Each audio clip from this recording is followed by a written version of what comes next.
Welcome back, everyone, for the second part of today's meeting. I would also especially like to thank the students from the research seminar for attending this event. That's very nice of them. But also, they are right, because it's very interesting.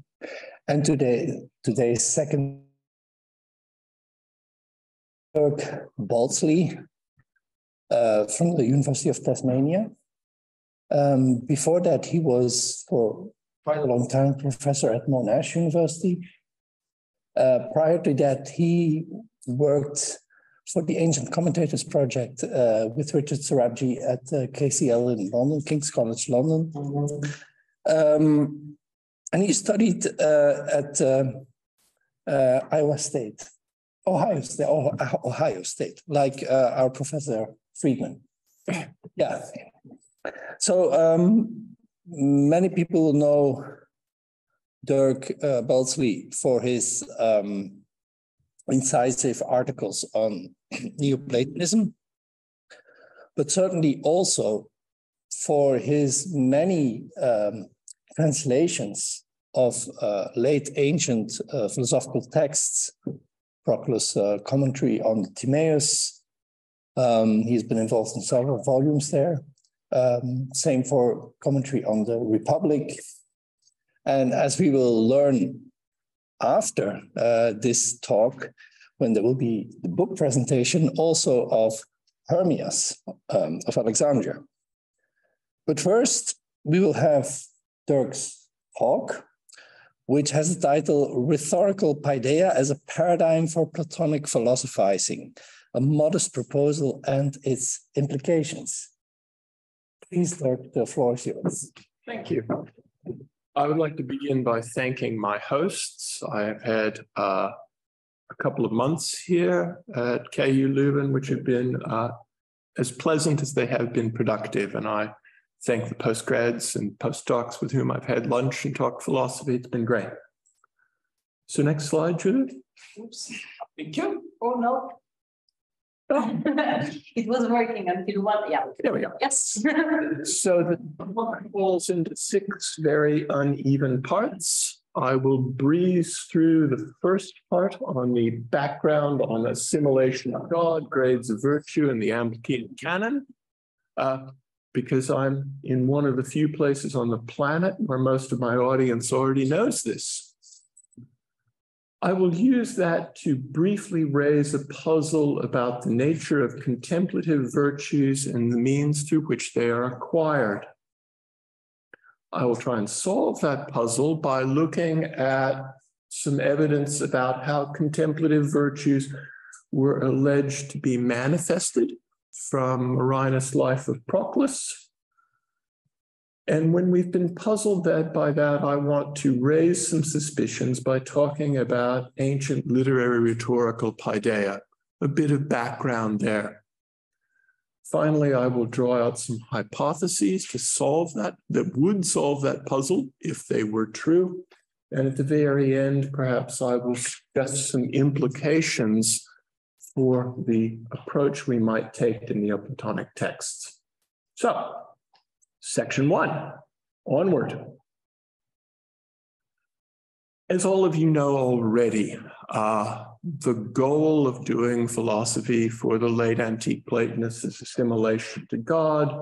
The central text for them is this passage from the Theaetetus. If you are tired of all the passages that you normally invoke from the Neoplatonic corpus to illustrate how this is true, here's a nice new pithy one from Hermias's Phaedrus commentary. Love is responsible for the greatest goods. The greatest of all goods is true happiness, eudaimonia. True happiness is becoming like God. It's nice and pithy. You can use it anytime you want in a paper. And it comes out in a handy new translation. Next slide, please. That occurs, as you all know, through the possession of the virtues. If you're tired of the usual passages that you use to illustrate this fact, here's a nice one from Porphyry's letter to Marcella. Right? Enough said. But of course, it wouldn't be Neoplatonism if this were simply the acquisition of the four cardinal virtues of wisdom, self-control, courage, and justice. Each of those four cardinal virtues comes in four gradations. The natural virtues, corresponding, I think, roughly to the natural virtues in Book 6 of Aristotle's Ethics, predispositions toward excellence. The ethical ones, which correspond to the ethical virtues more or less in Aristotle's Nicomachean Ethics. The civic virtues, which the Neoplatonists derive principally from the discussion of the Republic and the Gorgias, because it's shorter. The purificatory virtues, which are alleged to be discussed in the Phaedo. Our quarry for today, the contemplative virtues, which I have characterized from the various passages describing them as rational soul related to intellect in a kata noon manner, i.e. as contemplating something distinct from itself. Those are sometimes but not inevitably distinguished from what are sometimes but not inevitably called the paradigmatic virtues, rational soul related to intellect in a katamothexan manner. And then there is the theurgic virtues that I will pass over in silence for today. As all of you know, our best text for correlating these with progress through the Ambrosian canon is the anonymous Prolegomena. The exact nature of this correlation is ruined by some unfortunately rotten text. But this table from Michael Griffin's introduction to his Olympiodorus Life of Plato volume, Ancient Commentators, sums it up pretty well. The civic virtues are supposed to be acquired through reading the Gorgias with a master, the purificatory ones through the study of the Phaedo, and the contemplative ones through the progress from the Cratylus to the Symposium. Right, let's go on. A puzzle. Assuming we all understood that, or thought we all understood it, here's something that bugs me. The few surviving commentaries that we have with those dialogues that are correlated with the contemplative virtues, that is Proclus Cratylus commentary, of course, is excerpted, Hermias's Phaedrus commentary, and possibly the Philebus commentary, or maybe it plays a slightly different role. Again, that thorny text in the anonymous Prolegomena. In any event, how does reading those books with the Diadochus allow you to develop those virtues? Right? I mean, you know, Aristotle's got a long story to tell about, relatively long story to tell about how the ethical virtues are acquired through habituation. What are the contemplative virtues? And how are they acquired through the reading of those Platonic dialogues, particularly the reading of those Platonic dialogues with the master? One could raise the same question about the civic and purificatory virtues. These, I think, are slightly less puzzling, since the virtues themselves are supposed to issue in ethical conditions that are familiar from classical and Hellenistic moral theory.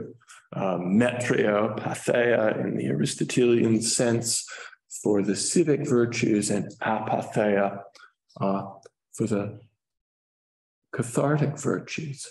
In any event, they at least, as it were, sort of come up in the Alcibiades commentary and the Gorgias commentary. And you could sketch a theory maybe of how what you're supposed to understand and how this might help you acquire them from Olympiodorus's commentary on the Gorgias. So let's focus on the contemplative virtues. All right? Let's go on. We know that Marinus chooses to break with the norms of the bios genre by structuring the life of Proclus around that sort of scale of virtues. It's not the way you would normally do it. And of course, you know, Porphyry breaks with the standard template in his life of Plotinus too. So it's not as if Marinus is, you know, hugely original in this regard. You're allowed to break the rules here. But he expressly sets out at the beginning that he's going to structure the biography of Proclus around his possession of these virtues, their exercise, and hence the work is subtitled On Eudaimonia. Let's focus on those chapters corresponding to the contemplative virtues, 22 to 25. Next one, please. It is by virtue of a direct and non-discursive understanding of the primary things that Proclus does all of the things that are narrated in these chapters. And it is worth taking a look in detail at the way in which Marinus describes this.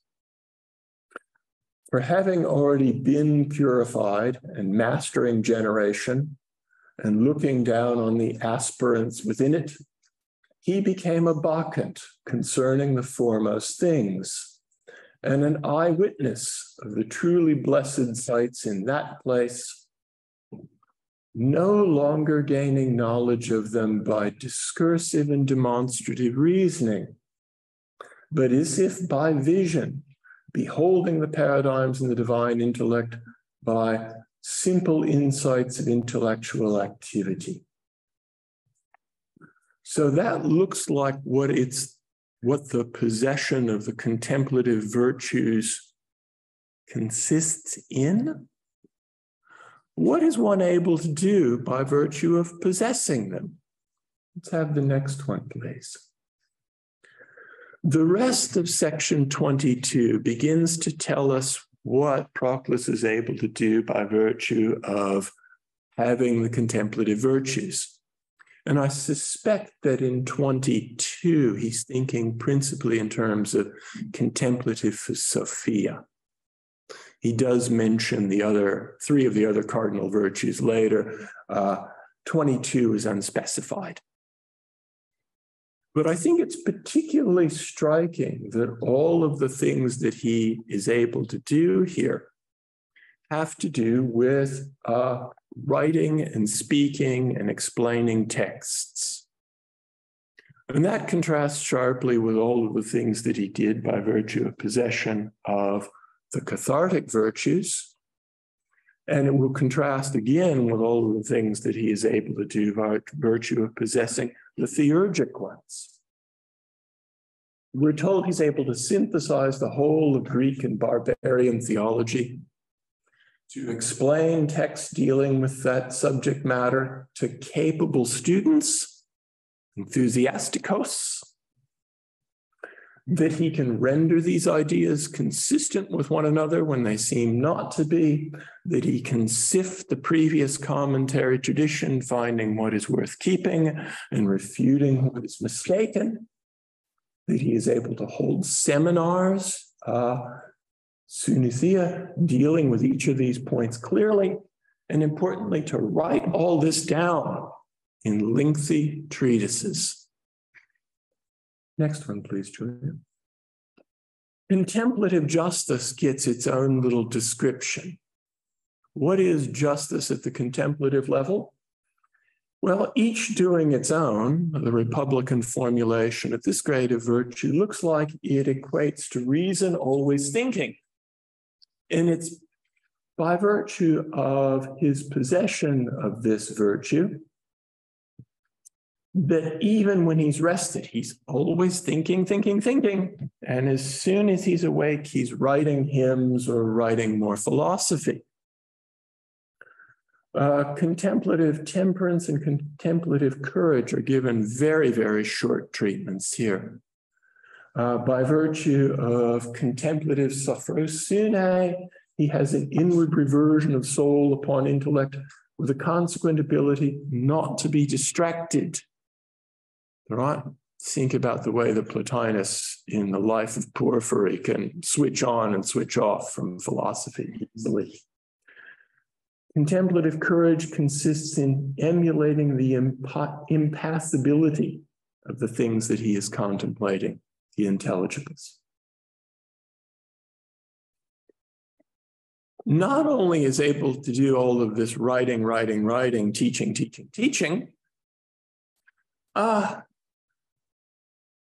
but he can perform in ways that are like that of an orator. One who encounters them, that is, Proclus' written works, will know the whole of the foregoing narrative concerning him is true, all the stuff we've just been through. All the more so if anyone has seen him and enjoyed the spectacle of him, hearing his exposition and his delivery of the most exquisite discourses. For it seemed he spoke under divine inspiration, and the words truly fell like snow from that wise man's mouth. That, I've mistyped that. Is it Odyssey or is it Iliad? Oh, geez. Where's the Homerists around here? I'm embarrassed. But it's one of those taglines from Homer that rhetoricians love. It comes up at least 4 times in Hermogenes' treatises on rhetoric. It's in Libanius. It's a stock phrase. That's why Odysseus is sort of patron saint of oratory. His eyes seemed to be filled with a sort of brilliance, and the rest of his visage had a share of divine illumination. In this respect, Proclus emulates the gods. For the gods emulate orators. Under the discussion of the theurgic virtues, when Marinus relates an episode from one of Proclus' dreams, God appears to him as in a dream, and the god thought the happy man, that is Proclus, of such grace that he also appeared. And in the apparition, he appears in the way that one pronounces an encomium of someone in the theater. And of course, by this period of time, the theaters are not the home of what you think of as theaters, because there's very little of that being performed. They're the natural settings for performances of oratorical declamation. Right? In an actor's tone, with his hand extended in a gesture, I shall declare the very words of the god, Proclus is the glory of the city. Pretty flash. Next slide, please. Background on Paideia. So if what Proclus is doing resembles what it is that educated orators do, how do they get their way? What's their education look like? Late antique Paideia, this is really a subject for experts, which we're sort of one short on right now. First stage of this education is simply basic literacy. And it's important to appreciate, I think, the rarity of this. The people who try and estimate this stuff think maybe 1/10 to 1/3 of the population that's basic literacy. It's clearly a competitive edge. From a baptismal record for an infant, Lord, give me the grace of good understanding that I might learn letters and gain the upper hand over my fellows, right? Literacy is part of the pervasive agonistic culture. It's an important way to get ahead in the world. Having done that, you might have gone to the grammaticos. And this is where really the study of the classics comes in.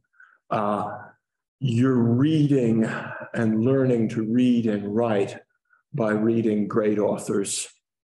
There's a very sort of narrow canon here, or in Greek or Latin. And there's a great deal of memorization. Next, please. Like philosophy, through which we become like God, the grammarians make grand claims for the course of education that they offer. Here's Diomedes from The Art of Grammar. We, the educated, are recognized to be as much superior to the uneducated as they, the uneducated, seem superior to beasts. And that superiority is a superiority which comes from language. Next one, please. If you survive the grammaticos and your parents are still willing and able to pay, you may go to a proper school of rhetoric.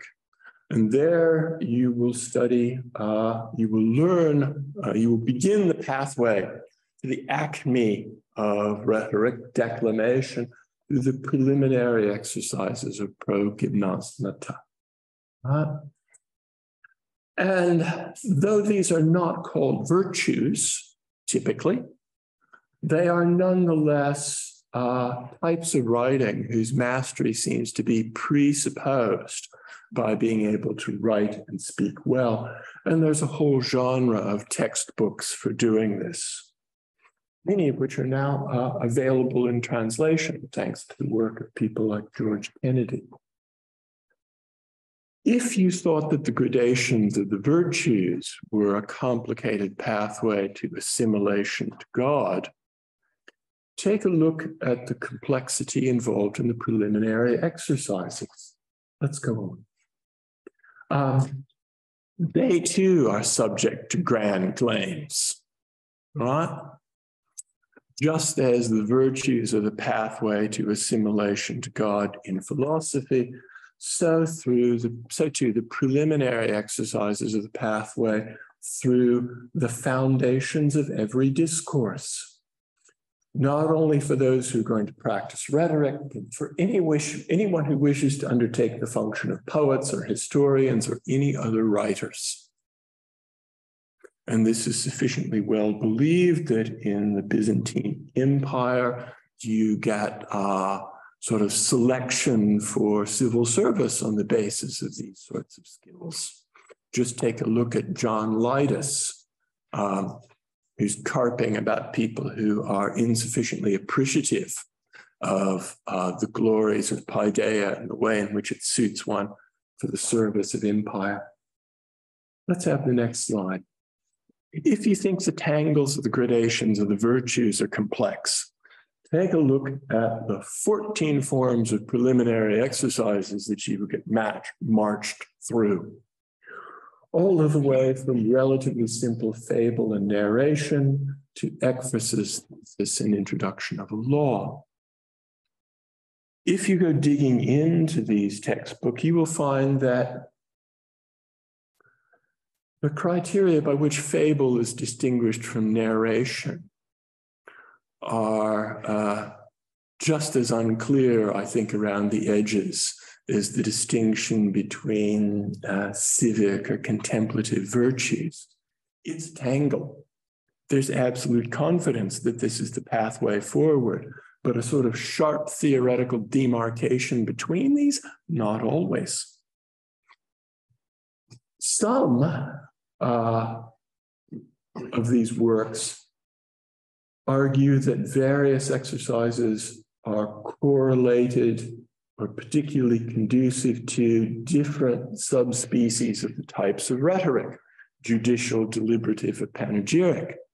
Some claim, alternatively, or additionally, that they're correlated with the different parts of oratory, proem, narration, antithesis, solution, and epilogue. It's a theoretical mess out there. And if the preliminary exercises are not complicated enough for you, take a look at the styles. Here is a helpful diagram of the types of style that are examined in Hermogenes on ideas or on styles. The relations between them are complex, and if you actually dig into this, you will find that Could you give necessary and sufficient conditions for distinguishing grandeur from, say, clarity on the basis of what is said in Hermogenes? Possibly not. The introduction to Hermogenes on style, which is sometimes attributed to our Neoplatonist philosopher Syrianus, raises the question of whether these things can be sharply defined. While Syrianus attempts to respond to this skeptical argument, you might not be convinced. So, what can we say about this course of education? The relation between the types of exercises and the excellences that are required for the acquisition of paideia looks to me as mysterious as the relation between the contemplative virtues and reading Plato with a master. The following, I think, is clear. And this comes across very, very nicely, I think, in Cabiore's book on the school of Libanius at Antioch. Ingredient one is perspiration. You have to work hard at this. Ingredient two is the right paradigms and familiarity with the canon. You have to have an intimate acquaintance with the canonical works. And you need to do it with a guy like Libanius, to whom your parents are paying a mozza. Somehow, when you incorporate all of that reading, and writing, and money, your writing and speaking is going to change, provided that you have the natural propensity for it. And the words that you make, whether with your face or on paper, will stand in the right relation to the canon for you to count as someone who is a good rhetorician, or more broadly, an educated person. Onward, please. So what is the paideia that you acquire by studying with Libanius? I will characterize it in the following sort of open-ended way. It's a capacity to write and speak a form of Greek that is pure, and, moreover, to quote or allude to works in a recognized canon in ways that display erudition and a certain aesthetic sensibility, and probably some creative element as well. And that extends even to bodily comportment. You will carry yourself in a certain way. And this improvisational capacity, I want to stress, is open-ended and is alleged to be able to be made manifest in a variety of different contexts. And we can see a range of those contexts. If you want to see a sparkling and peaceful display of paideia, then read a work like Aulus Gellius's Attic Nights or Plutarch's Table Talk. If you want to see it manifested under duress, take a look at the anecdote about Hierocles in Damascus Philosophical History. Goes to Constantinople, winds up in trouble, takes a flogging. But how does an educated philosopher respond to a flogging? Like this. You're dripping blood and you gather some of it in the hollow of your hand and have a witty allusion to Homer. Take that, you bastards. Next, please. So that's what it is. What does it do? And why would your parents pay a lot of money for you to acquire it? Well, if you read a classic like Peter Brown's Power and Persuasion, one of the things that it does is to mark you out as a person who deserves certain responsibilities, say as a civil servant, and certainly someone who deserves a certain kind of treatment. One simply does not treat an educated person that way. Of course, the fact that one shouldn't doesn't mean that sometimes one doesn't, hence the flogging of Hierocles. But the nice thing about Brown's book is the way in which he shows how the sort of economy of favors runs on the sort of oil of paideia. All right? people identify themselves to one another as the friends of the muses. And friends do stuff for friends, right? And you call in those markers later. Next, please. So let's put this together. Here's the hypothesis I want to recommend to you for today. Our Platonists have nothing much to say about how reading Plato's dialogues with the master engender contemplative virtue. And the reasons for that are at least twofold. Contemplative virtue was conceived as much like Paideia. Not exactly like, because I'll go on to that for a moment, but it's much like Paideia by virtue of being a kind of insight and a performative ability, albeit one that we manifest in relation to a narrower and specifically Platonic canon. And moreover, its possession has personal consequences beyond being able to be seen as a Platonist. Secondly, they weren't particularly puzzled about how reading those dialogues with the master engendered contemplative virtues, because the means through which the compositional rhetorical education engendered the excellences of the educated person were just as vague. And all of them, or nearly all of them, had been through that education. So two general considerations in favor of these hypotheses. First, there's a kind of genetic explanation. In general, people's experience of education frames their understanding of what education is and how it works. And I suspect that reflection on your own experience of that might confirm that. And as I say, for most of our philosophers, with a few notable exceptions in, say, Damascus' History of Philosophy, all of them have had a training with the grammaticos, with the rhetorician. Of course, part of the story of their lives is turning their back on rhetoric. That doesn't mean they don't understand it. It doesn't mean they weren't formed in that education. Secondly, the goal of the contemplative virtues resembles in some way the goal of rhetorical education in important ways. What you're aiming for with the contemplative virtues is noesis. It's a holistic insight that is in some ways discursive, transcendent.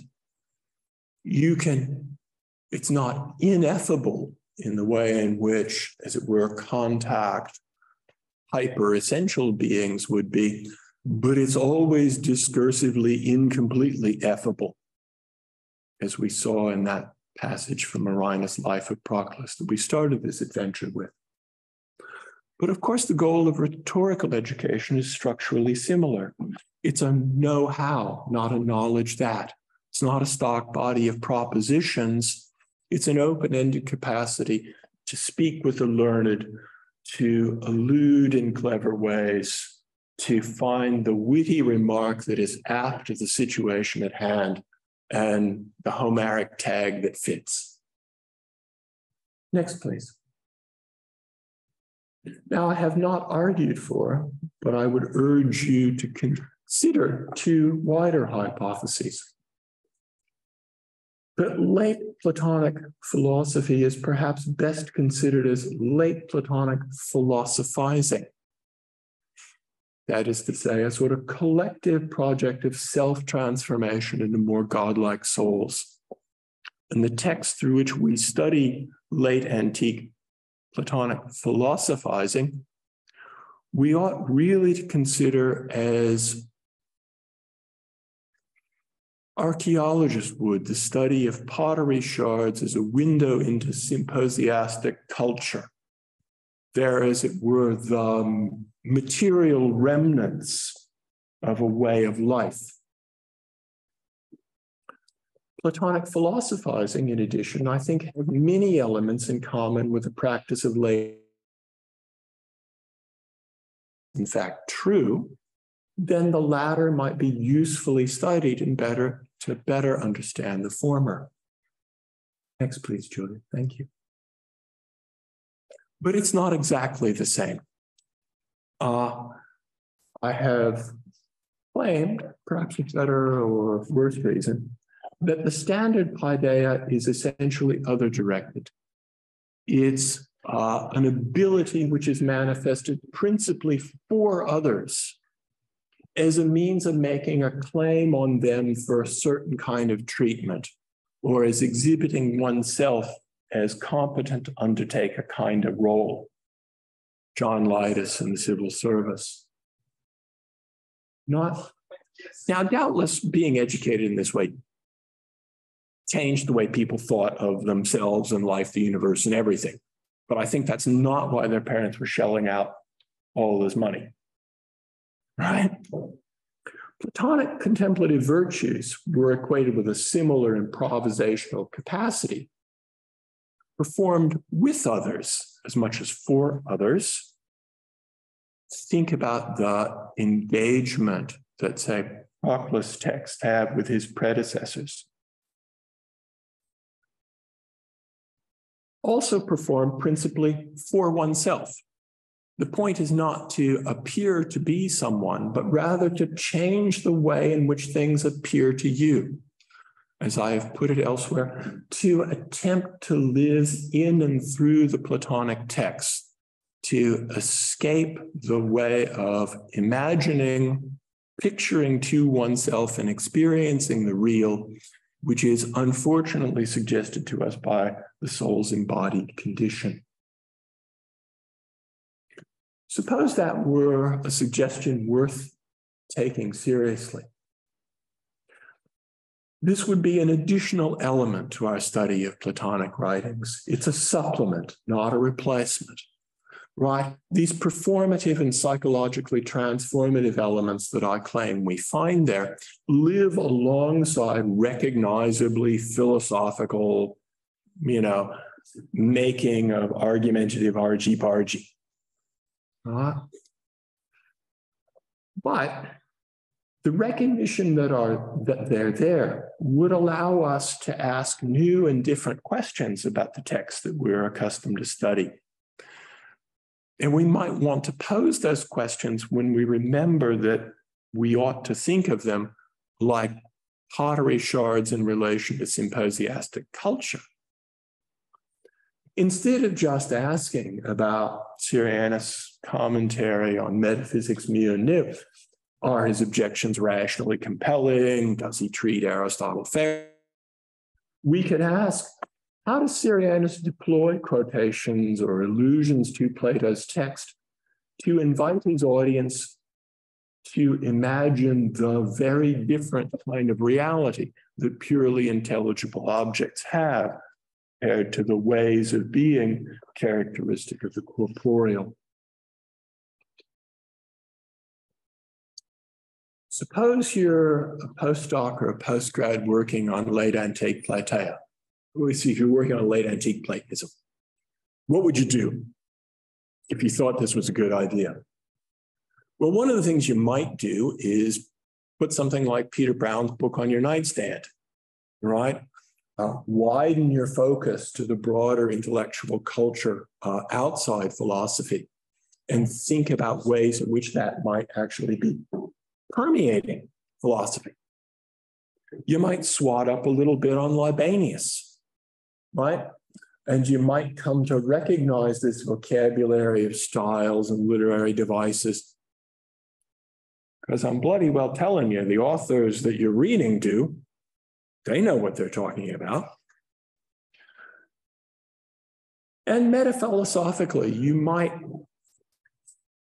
gain some intellectual ground by thinking about whether we have, in fact, put all of that stuff behind us, right?